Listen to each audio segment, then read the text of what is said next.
अस्सलामु अलैकुम वरहमतुल्लाहि वबरकातुहू। अज़ीज़ तलबा व तालिबात, आप सबका खुशामदीद है हमारे यूट्यूब चैनल में। प्यारे बच्चों, आज हम जमात 8वीं के उर्दू का लेसन नंबर जो है 7 सीता जी की आहवजारी, उसके दरसी सवालात करने जा रहे हैं। प्यारे बच्चों, अपना सबक शुरू करने से पहले आप सबसे गुजारिश है कि हमारे YouTube चैनल को सब्सक्राइब करें और अपने दोस्तों में शेयर करें ताकि हमारे वीडियोस से बहुत सारे बच्चों को फ़ायदा मिले, और साथ में बेल आइकन को भी प्रेस करें ताकि हम जब भी कोई नई वीडियो अपडेट करें तो आपको उसका नोटिफिकेशन सबसे पहले मौसूल हो। प्यारे बच्चों, चलिए तो हम आज का सबक शुरू करते हैं। सवाल नंबर 1 जो है लेसन का, सीता जी रामचंद्र जी के साथ क्यों जाना चाहती थीं? सीता जी रामचंद्र जी के साथ क्यों जाना चाहती थी? जवाब, सीता जी रामचंद्र जी के साथ राम जी के साथ इसलिए जाना चाहती थी क्योंकि सीता जी उनकी जुदाई बर्दाश्त नहीं कर सकती थीं।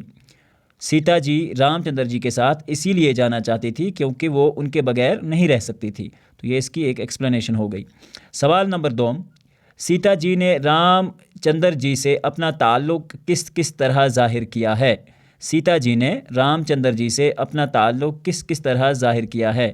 इसका जवाब कुछ यूँ होगा, सीता जी रामचंद्र जी के साथ अपना ताल्लुक़ ये कहते हुए ज़ाहिर करती हैं कि वो उनके पाँव की लकीरों की मानद हैं, आँख की पुतली की मानद हैं, यानी उनकी शरीक हयात का मतलब यानी कि बीवी है और उनसे दूर नहीं रह सकती।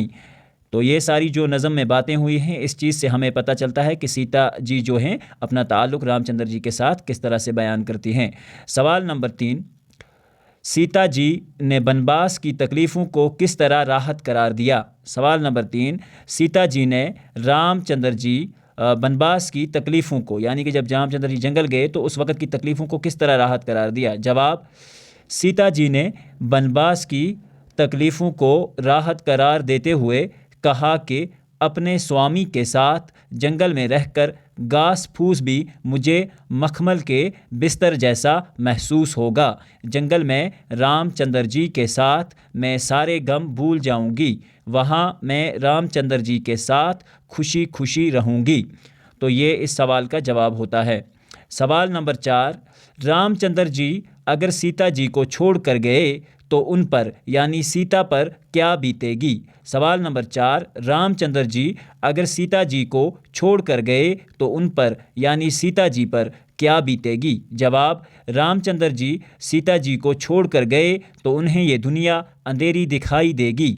सीता जी रामचंद्र जी के बगैर ज़िंदा नहीं रह पाएगी और उनके लिए जन्नत भी अपने स्वामी के बगैर जहन्नम बन जाएगी। जहन्नम का नून का नुक्ता जो है आप ऊपर डाल सकते हैं, ये मिस हो गया है। सवाल नंबर 5, सहरा मुझे चमन है रफ़ाकत में आपकी, इस मिसरे का मतलब लिखिए। जवाब, इस मिसरे में सीता जी कहती हैं कि जंगल यानी वीराना भी मुझे बाग नज़र आएगा अगर रामचंद्र जी की कुर्बत यानी कि साथ, कुर्बत का मतलब साथ होता है, नसीब हो, यानी रामचंद्र जी उन्हें अपने साथ चलाएं तो फिर कोई गम नहीं होगा। तो यहाँ पे हमारा सवाल मुकम्मल होता है। इसी सवाल का बे है, गौर कीजिए, में से 2 क्वेश्चन पूछे गए हैं। उसमें है, नज़म में जुदाई के लिए कौन कौन से अल्फाज इस्तेमाल हुए हैं?